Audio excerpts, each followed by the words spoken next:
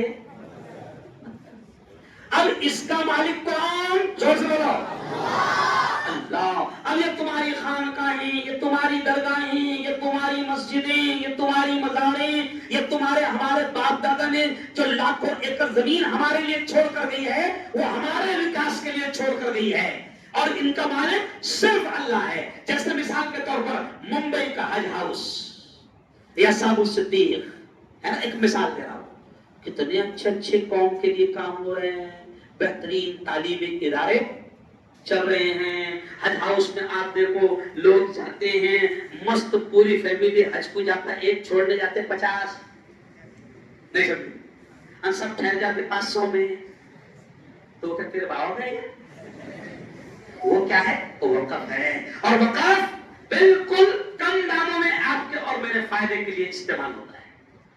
تو کسی نے نیت کیا، کسی نے کہہ دیا یہ میرا فلیٹ ہے، میں اللہ کے گھر کے لیے دے رہا ہوں، اس کا جو بھی کرایہ آئے گا مسجد میں دے دینا، تو وقف کرنے والے کی جو نیت تھی اس کے اعتبار سے اس کا کام کیا جائے گا۔ یہ شریعت کا مسئلہ ہے۔ اب ان چوروں کے نظر میں انہوں نے پلیٹ فارم بیچ دیا، انہوں نے ٹرینیں بیچ دی، انہوں نے ایئرپورٹ بیچ دیا، انہوں نے سب کچھ بیچ دیا، اب ان کے پاس بیچنے کو کچھ بچا نہیں۔ تب ان کی نظر پڑی کائے پر؟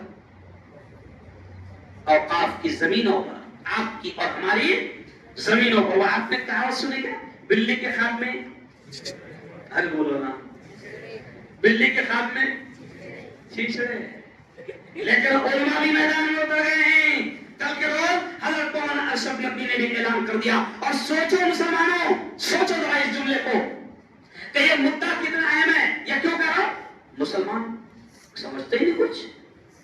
یہ سوچو ذرا کہ 17 تاریخ کو رمضان میں روزے کی حالت میں ہندوستان نہیں، ایسے علماء جن کو مکہ اور مدینہ کا امام بھی اپنے استاد کی طرح مانتا ہے، ایسے علماء دھرنے پر بیٹھے۔ کائیں کے لیے بیٹھو؟ باولے ہیں وہ؟ کیوں بیٹھے ہو؟ تمہارے اور میرے لیے بیٹھے۔ علماء کو جب محسوس ہو گیا کہ اوقاف کی جو اللہ کی جائیداد، کیونکہ اللہ کی جائیداد کی یہ مسجدوں کی حفاظت آپ کی اور میری ذمہ داری ہے، اوقاف کی حفاظت آپ کی اور میری ذمہ داری ہے۔ علماء کو جب لگا کہ یہ ایک ایسا شیطانی ناپاک بل لا رہے ہیں جس سے یہ اوقاف کی زمینوں کو ہڑپ لیں گے، تو علماء میدان میں آ گئے۔ اور علماء آئے، اپنوں کو بولا ہے کہ انہوں نے نہیں، پہلے کون آ گئے؟ علماء، ہے نا؟ ہمیشہ انقلاب بھی کن سے آیا ہے؟ علماء سے۔ ملک کی آزادی میں بھی کون آئے ہیں؟ علماء۔ اچھا ایک بات بتاؤ، گورے انگریز بھی کس سے ڈرتے تھے؟ بولو نا یار، علماء سے۔ اور ابھی کالے انگریز بھی کس سے ڈر رہے؟ علماء سے۔ ارے بولو۔ ہاں، ہم نے بھی طے کر لیا ہے کہ جیسا ہم نے گورے انگریزوں سے لڑے تھے، ارے بولو، اچھا خطرے بھی پھینکیں گے؟ خطرے نہیں پھینکیں گے۔ مولانا اشرف نقوی نے کہا کہ حکومت اس ناپاک بل کو واپس لے، ورنہ ہم جمہوری طریقے سے، پرامن طریقے سے، شانتتا پورو انداز میں جو ہمارے ادھیکار ہیں ان ادھیکاروں کے ساتھ ہم اس ظالم حکومت کو گھٹنے ٹیکنے پر مجبور کریں گے۔ کہو انشاءاللہ۔ اور یہ بھی طے کر لو کہ ہمارے علماء آگے جو بھی ہم کو راستہ دکھائیں گے کہ سگنیچر مہم چلاؤ، ایسا کرو، ویسا کرو، دونوں ہاتھ اٹھا کر بتاؤ کہ انشاءاللہ ہم علماء کے ساتھ رہیں گے۔ یہ ہے وقف، یہ ہے وقف کا مسئلہ۔ یہ ہے، میں نے تو مسلمانوں کو بھی کہا کہ مسلمانوں دیکھو یہ جملہ بہت سخت، کیا پہلے ہم غیروں کی بات کریں مولانا؟ میں نے مسلمانوں سے بھی کہا، جب میں جاتا ہوں ہندوستان میں تو کئی جگہوں پر اوقاف کی زمینوں پر مسلمانوں نے بھی قبضہ کیا ہے، تو میں نے مسلمانوں سے بھی کہا کہ اللہ کی جائیداد پر اگر قبضہ کیے ہوگے کسی بھی انداز میں، دکان کے انداز میں، گھر کے انداز میں، عطی کربن، اگر اللہ کی جائیداد پر قبضہ کیا ہوگا تو اس کو چھوڑ دے، ورنہ اللہ نہیں چھوڑے گا۔ کیونکہ جس نے لیا اللہ سے پنگا وہ ہوا ننگا۔ میرا ڈائلاگ ہے، جس نے لیا اللہ سے پنگا وہ ہوا ننگا۔ مسلمانوں سے بھی ہم کہہ رہے ہیں، حکومت کی ناپاک نظریں ہم ان کا مقابلہ کریں گے اور کر رہے ہیں اور کرتے رہیں گے انشاءاللہ۔ کہو انشاءاللہ۔ مسلمانوں سے بھی ہم یہ کہہ رہے ہیں کہ اب کئی علاقے، ٹھیک ہے اپنے جلگاؤں میں اپنوں کو نہیں لگتا ہے نا، لیکن کئی علاقے ایسے ہیں کہ جہاں پر اپنی ذات، ارے بولو، اپنی ہو، اپنے بھائی نے قبضہ کرا ہے، نہیں سمجھا، اپنی بھائیوں نے قبضہ کرا ہے، تو اب ان کو بھی عقل آنا چاہیے، اور وہ اسی کا فائدہ اٹھا رہے ہیں۔ کیا کا فائدہ اٹھا رہے ہیں؟ وہ اسی کا فائدہ اٹھا رہے ہیں، اور وہ کیا کریں؟ نہیں دیکھو کتنا اچھا پوائنٹ بول رہے ہو، ہم اوقاف کی زمینیں جو لوگوں نے قبضہ کر لیے ہیں ہم ان کو ان سے چھڑائیں گے اور ان کا صحیح استعمال کریں گے۔ اچھا اس کے لیے ہم کیا کریں گے کہ ہم باقاعدہ وقف بورڈ میں ہندوؤں کو بھی رکھیں گے، نہیں سمجھا؟ تو میں نے بولا مندر میں میرے کو بھی رکھ لیں، نہیں جب تو ادھر آ رہا نا میں ادھر آتا نہیں سمجھا؟ ارے مسجد کے ٹرسٹ میں اگر ہندو بھائی آئے گا بہت اچھی بات ہے، تو ادھر مندر کے ٹرسٹ میں کو ملے گا. سمپل بات.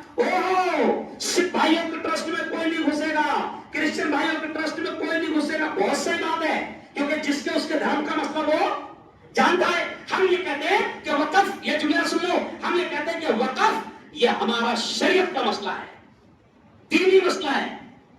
اور دینی مسئلہ شریعت کا مسئلہ کسی دوسرے کو سمجھے گا نہیں. لیکن یہ بل میں ایسی تبدیلی لانا چاہے جس میں ان کے لوگوں کو گھسانا اور پھر دھیرے سے ہڑپ کرنا. اس لیے ہم چلنے ارے بولو نہیں دیں گے. ابھی عید تو ہم دو کیا ہم تو عید تو ہم دو، پھر ہم جائز طریقے سے آئیں گے. کیسے آئیں گے؟ اور قسم خدا کی اگر ہم جائز طریقے سے بھی امن کے انداز میں بھی آ گئے نا، حکومت کو گھٹنے ٹیکنا پڑتا ہے. الفاظ بدل جاتے بھائی کے جیسے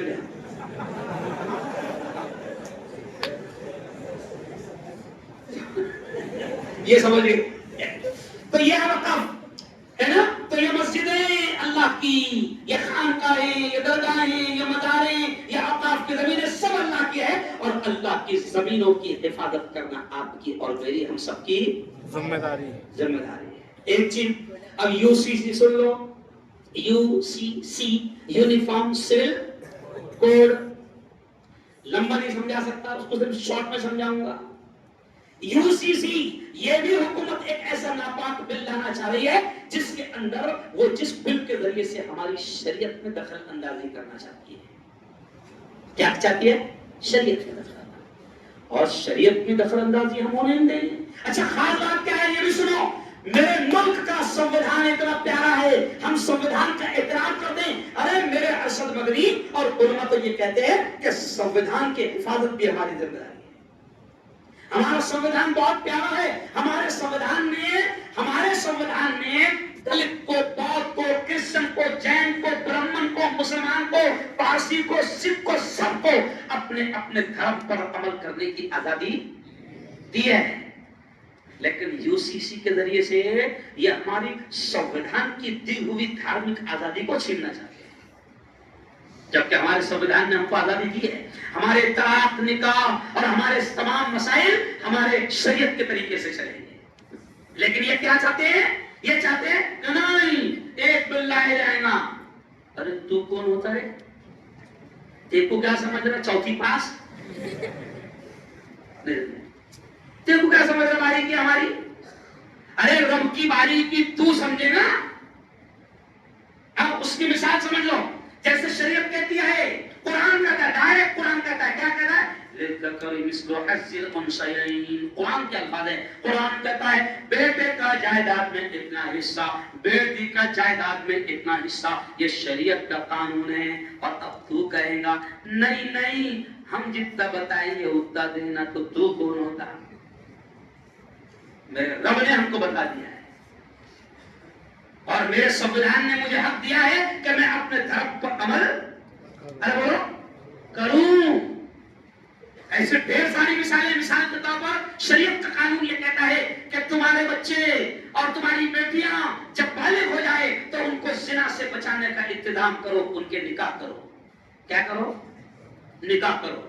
تو زنا سے بچاؤ. اب یہ قانون بنا دے. اب کسی ملک میں، گرم ملکوں میں آپ دیکھو یا گرم علاقوں میں آپ دیکھو 14 سال میں، 15 سال میں بھی بچے بالغ ہو جاتے ہیں.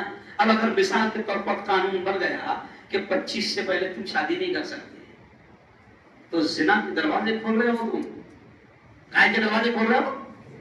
زنا کے، حرام کاری کے، بدکاری کے. یہ صرف 2 ایگزامپل میں نے آپ کو سمجھانے کے لیے دیا ہوں کہ اللہ نے ہم کو شریعت دی ہے اور میرے سنویدھان نے ہم کو شریعت پر عمل کرنے کی آزادی دی ہے. تو یہ یو سی سی بھی سنویدھان کے خلاف ہے، سنویدھان کے بھی خلاف ہے. یعنی تم سنویدھان کا قتل کر رہے ہو، سنویدھان کا مرڈر کر رہے ہو. اور ہم نے قسم کھائی ہے کہ ہمارے ملک کے سنویدھان کی بھی ہم سرکشا کریں گے، کیونکہ میرے ملک کا سنویدھان سب کو حق دیتا ہے اپنے اپنے دھرم پر آزادی کے ساتھ عمل کرنے کی.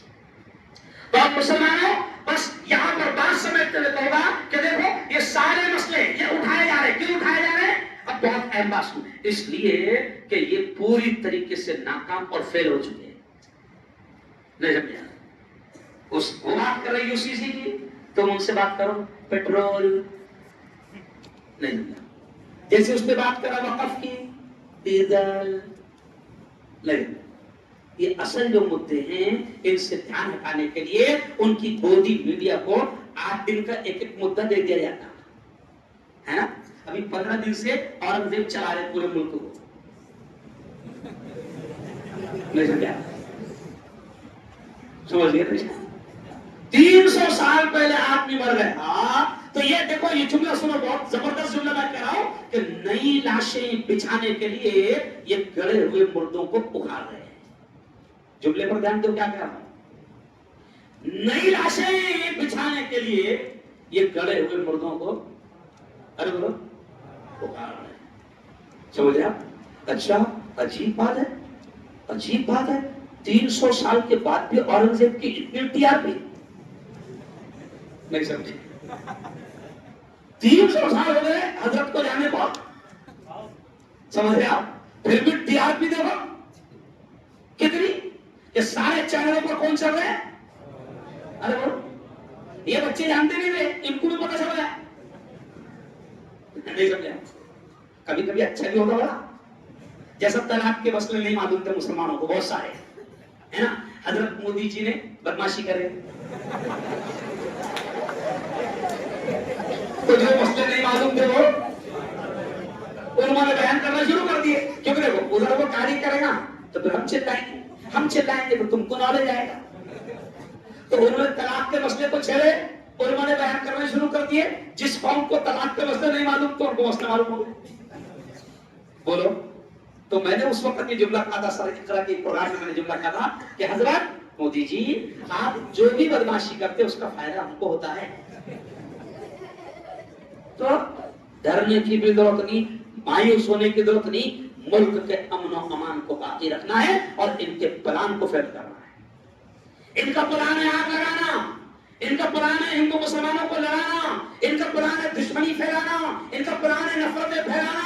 لیکن اپن بھی کہو کہ ہم محمد مصطفیٰ کے غلام ہیں، ہم نفرتیں پھیلنے نہیں دیں گے. کہو انشاءاللہ.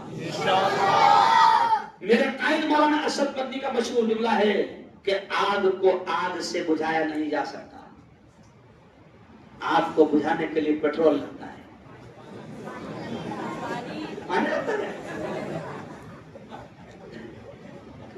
آگ کو مولانا اسد مدنی کہتے ہیں کہ آگ کو آگ سے بجھایا نہیں جا سکتا. آگ کو بجھانے کے لیے تم کو محبت کی پیار کی بارش برسانا پڑے. سب سے بڑی جیت یہ ہے کہ نفرت پھیلانے والوں کے پلان کو ناکام کرو، ان کو کامیاب ہونے مت کرو. وہ آگ لگانا چاہتے ہیں، اس پہ آگ لگا دو تو ایسے ہو جائے. آگ لگنے ہی مت دو، وہ ایٹومیٹک پلان پھر، کیونکہ آگ لگانے کی پلان نہیں ہے اور دوسرے کوئی پلان ہے نہیں. چلو آؤ اب اپنی بات کو ختم کرتے ہوئے کہوں گا اب دیکھو آ جاؤ موجودہ حالات پر میں نے اتنا بول دیا. اب آ جاؤ 10 منٹ کے اندر اب ہم دعا کریں گے. اب ایک بات سن لو او میرے یارو، جہاں تک میری نگاہ جاری ہے سب کے سب کھڑے ہوئے ہیں. میں آپ سے آخری بات کہہ رہا ہوں او میرے یارو، یہ رمضان مغفرت کا سیزن ہے. کون سا سیزن ہے؟ یہ رمضان معافی کا سیزن ہے، معافی کا.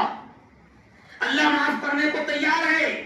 تو میں جو کہہ رہا تھا نا کہ 3 دن پہلے رمضان کے بھوپال کے دسہرہ میدان میں میرا بیان تھا، تو وہاں پر ہندوستان کے ایک بڑے مفتی ابوالکلام بھی آئے ہوئے تھے اسٹیج پر. ان کی ہی صدارت پہ پروگرام تھا.